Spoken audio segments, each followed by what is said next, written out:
Yorana Notato, bonjour tout le monde. Aujourd'hui, je suis très content. Je vais enfin pouvoir vous présenter une nouvelle réplique. Je l'ai reçue il y a 2 jours. Ça a pris un petit peu de retard, notamment avec l'épidémie du Covid. Mais enfin, ça y est. Donc, il s'agit, comme vous pouvez le voir, d'une réplique Action Army. Je crois que c'est leur deuxième réplique toute faite, on va dire. C'est surtout connu pour des pièces upgrade Action Army.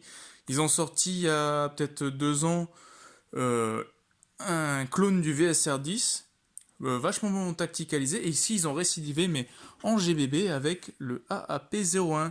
Donc vous avez sûrement dû voir pas mal de vidéos dessus, hein, on va regarder voilà ce que il y a dans la boîte. Alors c'est une réplique que j'ai commandée sur le site WGC pour un prix en euros, ça doit être un tout petit peu en dessous de 70 euros, voilà. Donc c'était en précommande, c'est enfin arrivé avec un petit peu de retard, comme je disais, par rapport au Covid. Allez, je vais juste faire un tout petit tour rapide de la boîte. Donc vous voyez, il n'y a rien de. C'est pas bling bling, quoi. Mais au moins ça fonctionne. Dedans, pouf. Donc j'ai juste viré le papier bulle qu'il y avait dedans. J'ai fait quelques tests de chronie notamment pour voir ce que ça donnait au niveau puissance. On va en parler juste après. Alors, vous avez un manuel d'utilisation, le classique présent avec toutes les répliques. Je vais pas vous mentir, ce coup-ci, je l'ai lu. Parce que j'en avais marre de me planter dans les manips comme un gland. Ce coup-ci, je l'ai lu. J'avais un petit peu peur aussi. C'est la première réplique de ce type que je prends. Donc je voulais pas me planter. Et enfin, voici la bébête. Donc c'est maintenu dans une boîte en carton moulé. C'est bien, ça fonctionne, c'est léger. Et voilà le petit monstre. Alors, il s'agit ici d'une réplique librement inspirée, fortement inspirée des Ruger MK. Alors le problème c'est qu'il y a 4 générations de Ruger MK 1, 2, 3, 4. Je ne sais pas vraiment laquelle est la plus proche de ce modèle-là. À mon avis, on va dire que c'est le MK3. Alors il y a des déclinaisons après 22-45. Je ne suis pas le mieux placé pour parler de ce modèle spécifiquement. Mais grosso modo, il réplique un des plus connus, en tout cas dans le domaine de l'armement, un pistolet 22 Lanrif. Ça a été un best-seller pendant quasiment 70 ans, qui est donc apparemment réputé déjà pour être une plateforme relativement silencieuse, d'où le surplus de communication sur l'aspect assassin et silencieux de cette réplique. Donc, en quoi est-ce que elle est un petit peu fantasy? Alors, vous avez des organes de contrôle qui ne sont sûrement pas identiques au pistolet lui-même. Donc là, on a l'avantage, par exemple, d'avoir un, un éjecteur de mag type Glock. Oui, alors Glock, j'en ai pas parlé, mais le gros point fort de ce PA, c'est qu'il il prend en fait des chargeurs type Glock, Tokyo Marui, WE, Kajiwork. Donc là, en fait, c'est un chargeur de. C'est le chargeur d'origine, pardon, mais j'ai des chargeurs KP18. Et ils sont compatibles. J'ai des chargeurs longs WE 50 coups qui sont compatibles. Alors, cette réplique étant entièrement en fibre de nylon, donc je pense que ça va quand même très vite marquer. Elle pèse, alors attendez, je l'ai noté, elle pèse sans le chargeur 385 grammes, donc on a quand même une plateforme très légère de par sa conception en fibre de nylon. Une fois que vous mettez le chargeur, elle pèse 671 grammes, donc le chargeur fait quasiment la moitié du poids. Euh, alors, j'ai fait des tests de tir au up à zéro, les billes tombaient en fait, roulaient du canon parce qu'il n'y avait pas assez de rétention dans le bloc au up. Avec un tout petit peu d'effet au up, je suis à 310 avec du PS 110 de chez Airsoft Entrepôt, donc on va dire les gaz les plus faibles. Notez quand même, c'est voilà, les mires à l'avant et à l'arrière sont quand même super bien foutues, ce qui fait qu'on a une très bonne prise en main, une très bonne prise de visée, pardon. C'est efficace. Donc je disais la puissance, voilà. On est dans les 310 FPS à 25 degrés. Donc avec un petit peu d'effet au pop, je pense que sur les terrains, normalement ils vous acceptent. Voilà, il y a toujours 10 FPS de marge, donc ça devrait passer. Euh, Ça dépend après des associations avec lesquelles vous jouez et du gaz que vous utilisez aussi. On est donc sur des canons type GBB et des joints type VSR10, donc là-dessus, pas de souci. Vous pourrez changer avec celui qui vous conviendra le mieux. Le canon mesure 129 mm de long, et le diamètre intérieur n'était pas indiqué, mais je pense que c'est un 6,05. Voilà. À mon avis, hein. On est quand même sur une réplique à 70 euros. Donc je vois pas, je les vois pas mettre un canon déjà gradé. Voilà. Canon de précision plus fin. Mais cela dit, en 129 mm, vous avez quand même le choix avec énormément de gammes de canons, en 6,01, 6,03, 6,05, en 6, que vous voulez. Voilà, on va refaire un petit tour quand même. Donc la réplique est entièrement ambidextre, c'est-à-dire que la sécurité, donc qui est ici, est manipulable des deux côtés, et vous pouvez le changer. Donc là, elle est montée pour tireur droitier. Vous avez le bouton d'éjection du mag ici. La sécurité, vous avez deux sécurités. Notez aussi, comme pour les Glock, vous avez une sécurité sur la queue de détente. Donc là, la sécurité est enfoncée. Je ne peux pas tirer même en engageant la sécurité sur la détente. Paf. Ici, vous avez donc le voyant rouge bien visible qui vous indique que la réplique est prête à tirer. Voilà. Donc c'est pareil, le bouton de sécurité, vous pouvez changer de sens. Je vais vous montrer ça après. Pour l'éjecteur de mag, c'est pareil, donc il y a un ressort quand même à enlever. Vous changez la pièce de sens, donc elle est complètement asymétrique, on va dire, ce qui fait que ça peut passer des deux côtés. Elle est asymétrique. Ça passe des deux côtés, pardon. Et vous remettez le ressort. Notez notamment aussi ces grippes. Hein. Moi j'aime bien le détail, même si pour certains puristes ce sera dégueulasse. Moi je dois avouer que c'est efficace, hein. Surtout sur le dosseret. Ça ne grattera pas les mains, même pour les peaux les plus sensibles. Et au moins, si jamais vous transpirez, vous aurez quand même un bien meilleur contrôle de votre réplique. Je pense, vu qu'on en est sur la poignée, que les dosserets de... Je sais pas si on s'appelle les dosserets de poignée, donc les petites plaquettes que vous pouvez venir ajouter à l'arrière, type Glock, pourraient être compatibles. Sachant que celle-ci ne s'enlève pas, elle est moulée dans la poignée, mais j'ai l'impression que il sera possible de venir clipper d'autres poignées. Voilà. À noter que il y a beaucoup d'accessoires qui vont sortir pour cette réplique, notamment une crosse qui va pouvoir venir s'enquiller en fait sur le châssis, sur le receiver de la réplique. Je crois que ça se dit un frame en fait. Des rails Picatinny supplémentaires vont pouvoir venir. Alors vous pouvez en ajouter une section sous le canon. Vous pouvez voir hein, d'ailleurs qu'il y a des trous prévus à cet effet. Quand j'aurai une mise au point, peut-être vers l'an 2025. Et également sur le dessus. Je pense que ceux sur le dessus, d'après les visuels que j'ai vus, vous serez obligé d'enlever par contre l'optique. Un autre accessoire est prévu qui va vous permettre en fait d'enlever cette partie du canon. Vous aurez un adaptateur à visser ici et qui vous permettra qui sera fileté en 14 mm inversé, de rajouter ce que vous voulez. Vous voulez mettre votre silencieux ici plutôt que là, vous voulez mettre une rallonge de canon de, je sais pas, de ce qui vous plaît en fait, tout sera possible. Voilà, j'ai oublié de vous montrer ce petit détail fort, sympathique. Donc vous avez un bouchon à dévisser et vous avez ici un filetage en 14 mm inversé. CCW, pas à gauche comme vous voulez. Par contre, il est lui aussi en fibre de nylon, donc faites gaffe quand vous allez visser quelque chose dessus. Sa matière fait qu'il est plus fragile. Hein. Qu'est-ce que j'ai oublié de dire? Oui, alors ambidextre, l'arrêtoir de culasse aussi, hein, comme vous pouvez le voir. Il est entièrement ambidextre. Hein. Alors, ils ont beaucoup communiqué sur l'aspect silencieux de la réplique, sur l'aspect grosse autonomie pardon, en gaz, donc faible consommation, grosse cadence de tir aussi. C'est vrai que sur les vidéos que j'ai pu voir, hein, ça devait envoyer quelque chose comme plus de 20 bisecondes.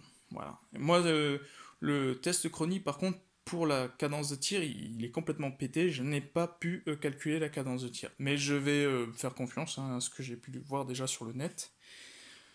Puis pour un PA, ça a l'air d'envoyer comme un petit SMG sévère, hein. Oui, alors la faible consommation du gaz serait, à mon avis, de par sa construction. Parce qu'en fait, ce n'est pas comme un GBB classique, il n'y a pas véritablement une culasse entière qui se déplace. Là, c'est vraiment comme le pistolet en lui-même, hein. Vous avez juste l'ensemble du percuteur, on va dire, culasse percuteur qui se déplace, voilà. C'est un petit peu, hein, il y a un petit peu de résistance. Et si vous voulez, donc quand vous avez que cette petite masse qui se déplace plutôt qu'un gros ensemble, alors ça dépend suivant les modèles que vous avez, en plastique ou en Zamac, ben forcément, ça consomme moins de gaz. Alors, je suis pas l'expert, hein, en GBB et en réplique gaz tout court, hein, mais je pense théoriquement s'il y a une meilleure autonomie, en tout cas de la charge des gaz, une meilleure consommation dans le sens où ça va nécessiter moins de gaz pour déplacer la culasse, l'ensemble mobile en tout cas, on peut penser en tout cas qu'il y aura un meilleur cycle et peut-être donc du coup une meilleure cadence de tir. Oui, parce que la réplique, c'est vrai que je disais qu'elle tirait en rafale, donc je ne l'ai pas précisé, mais oui, ce petit engin a un sélecteur de tir, voilà. Euh, donc je pense que tous ces aspects réunis sur le poids gagné en fait sur l'ensemble mobile vont faire que oui, ça risque d'être un très bon concurrent, en tout cas au Glock 18.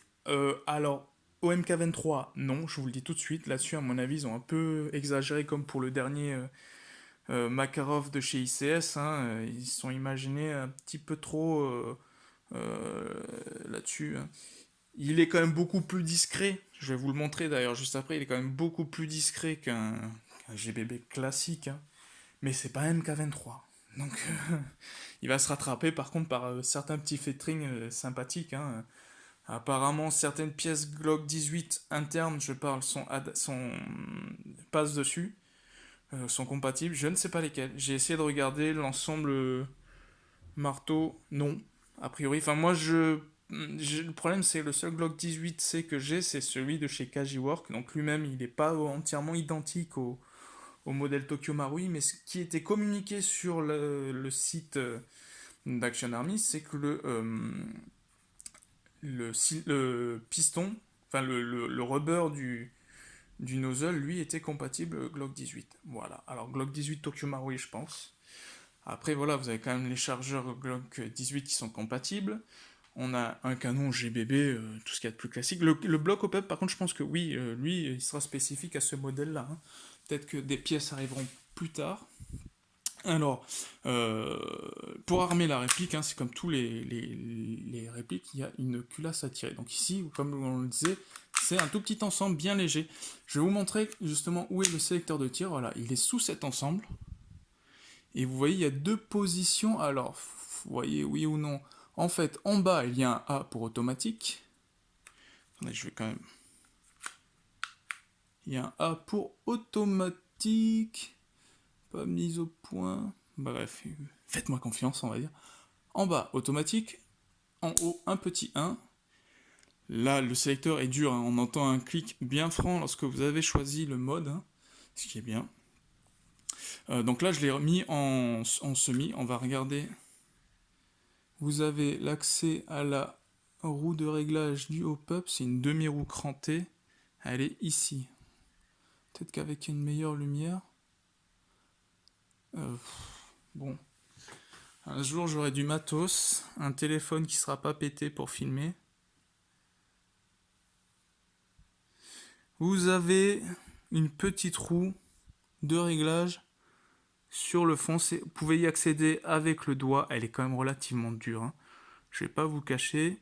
Certains ont des outils, une espèce de petite clé crantée pour venir l'actionner. Je me rappelle plus si c'était pour certains KWC. Comme je l'ai dit au début de la vidéo, il faut mettre un petit peu d'effet au pub dès le début parce que sinon les billes roulent déjà dans le canon. On va regarder donc. Donc là, c'est un chargeur Glock 18. C'était le chargeur d'origine, hein, donc de chez Army. Il y a un petit peu de gaz dedans, mais pas de billes. Hein, voilà, il n'y a pas de billes, donc voilà. Euh, Paf. On va voir un petit peu son comportement déjà. Alors, le mur est très loin. Le petit souci aussi que moi j'ai trouvé désagréable, mais c'est peut-être parce que je suis pas encore familiarisé avec ce PA, c'est que ça gratouille. Ça gratte. Vous attrapez la sécurité sur la détente, et là ça gratte quoi. C'est pas terrible. Il y a ce long trajet à faire, et là j'arrive sur le mur. Reset. Le reset est très court. Il est bien prononcé, on l'entend quoi.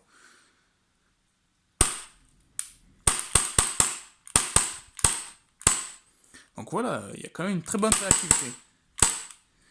Par contre, ben, pas de kick. Ça, ceux qui sont là pour des sensations au niveau du tir, le fun, machin, zéro kick. Hein. C'est vraiment un truc. C'est nul pour ça. Alors, la rétroarticulation fonctionne. De toute façon, il n'y a pas de billes. On va se regarder un petit peu de full quand même.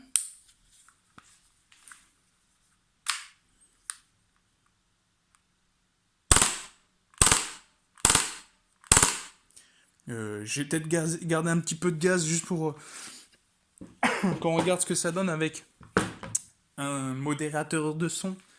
Mais je vais très vite être fatigué de dire modérateur de son, je vais faire la facilité silencieux. Oui, ça va, je suis sur le bon côté. Allez. Donc là, c'est du silencieux avec une mousse fournie à l'intérieur. Pour avoir fait la comparaison déjà lors des tests, pardon, c'est beaucoup plus discret avec le silencieux. Et bien sûr, quand vous mettez des billes, c'est encore plus discret. Mais on n'est pas sur du MK23. On ne sera pas sur du MK23.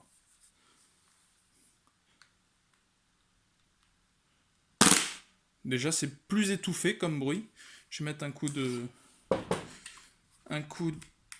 semi, histoire qu'on ait un petit peu de gaz quand même pour la suite. Wow, c'est bien cranté. Hein. C'est très bien cranté. Tant que je suis encore une fois sur la poignée, je pense que les adaptateurs de Dragon type Glock passeront dessus.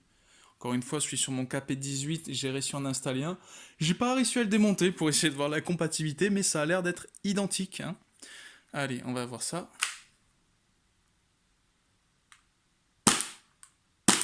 C'est plus discret, hein, vraiment. C'est encore largement détectable. Hein. Avec une bille, je peux vous assurer qu'on l'entend déjà beaucoup moins. Bon, je n'ai pas pu, vous vous en doutez, faire de tests de tir sur des longues distances, hein, au moins 20 mètres à 30. Je me fie à ce que j'ai pu voir sur les vidéos et je pense que oui, si vous êtes en tout cas avec cette réplique en mode embuscade à 20 ou 30 mètres, il y a des chances qu'il ne vous détecte pas tout de suite. Bon, si vous êtes en mode rafale, il va vite comprendre de quel buisson viennent les billes. Je présume, moi ce que je présume, c'est que ce petit engin va avoir un très bon succès commercial. Hein, car ils ont trouvé le bon compromis déjà au niveau du prix. Je le rappelle, on est à 70 € en grosso modo, hein, sans les frais de port par contre. Je l'ai commandé sur WGC, donc ce sera sûr que s'il arrive dans des shops français, il sera un peu plus cher, je peux le comprendre. Hein. Mais donc de base, c'est des répliques cheap, full plastique, mais full, fibre de nylon, donc on est quelque chose quand même un petit peu mieux fini. Donc avec des pièces d'upgrade déjà disponibles en masse sur le marché, hein, notamment les chargeurs, vous avez quand même le choix maintenant. Les canons, les joints, c'est pareil. Alors après, le nozzle, le joint du nozzle, lequel sera le bon, je ne sais pas. À mon avis, on a un futur succès commercial, hein, je pense. Hein. Faible consommation, meilleure autonomie, meilleur cycle, rafale de ouf, voilà, 70 balles. Ah, tiens, j'avais oublié de vous montrer. Ici, on a une petite inscription. Read instruction before you. Donc, bon, voilà, vous parlez anglais. Hein.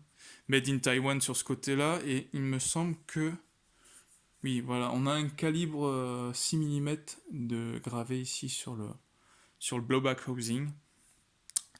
Moi, en tout cas, j'en suis relativement content. J'ai hâte, vous pouvez pas savoir, j'ai hâte que les terrains soient réouverts de manière automatique hein, pour aller jouer à l'airsoft et pas de devoir demander l'autorisation à une mairie et compagnie.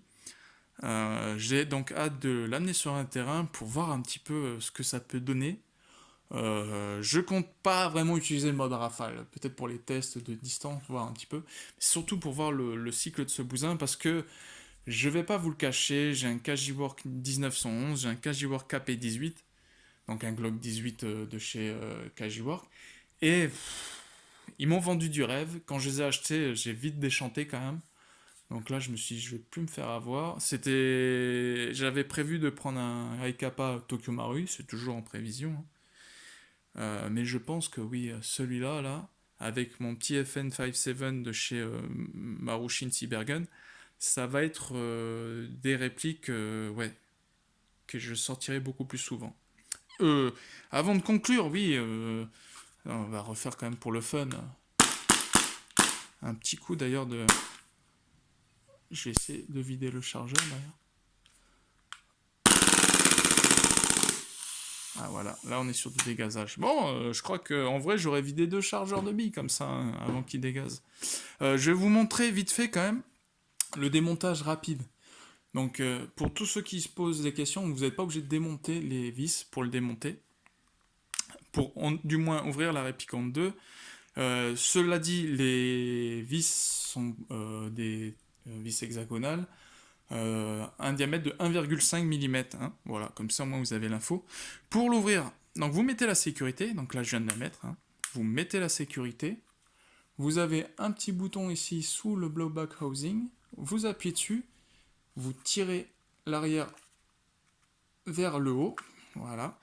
Et voilà, vous avez déjà ouvert la réplique en deux. Et en fait, c'est bêtement retenu par rétention, quoi. Donc au début, il faudra forcer un peu, hein, parce que la réplique est neuve et qu'il n'y a pas trop de jeu qui se fait. Mais après, ça s'ouvre tout seul. Cela dit, voilà, ce sera peut-être une pièce à vérifier dans le temps, parce que je pense que ça va être fragile, honnêtement. Même s'il n'y a pas de kick, du fait qu'il n'y a pas de culasse qui viennent à chaque fois frapper contre les pièces, ça reste des matières plastiques. Je ferai attention sur la durée, voilà. Et donc vous avez un aperçu ici pour ceux qui reconnaissent, hein, allez-y. Hein. Mais moi personnellement, je l'ai comparé à mon KP18, qui est apparemment pas un clone 100% mécanique des Glock 18, hein, et ça n'a rien donné. C'était pas compatible du moins. Donc quand je vous disais que vous pouvez changer la sécurité de sens, en fait, vous appuyez avec un petit tournevis sur un ergot, alors sur l'autre aussi peut-être, hein, ça dépend de quel sens il est déjà placé, et vous pouvez le sortir en fait pour le changer tout simplement de position. Comme vous voyez, la pièce est entièrement symétrique. Oui, là pour le coup c'est symétrique. Pour la sécurité, je pourrais pas vous montrer avec cette caméra chiant, mais vous avez un ressort, hein, c'est du montage Glock, hein, donc vous avez un ressort à enlever, vous changez la pièce de sens, vous remettez le ressort, voilà. C'est pas très compliqué. Je vais remettre la pièce. Ah, peut-être que, avant de la remettre, peut-être que comme ça on verra mieux. Voilà, vu de dessous, vous avez votre roue de réglage pour la chambre pop ici.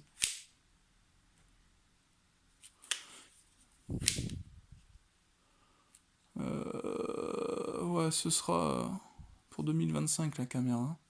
On est d'accord. Alors,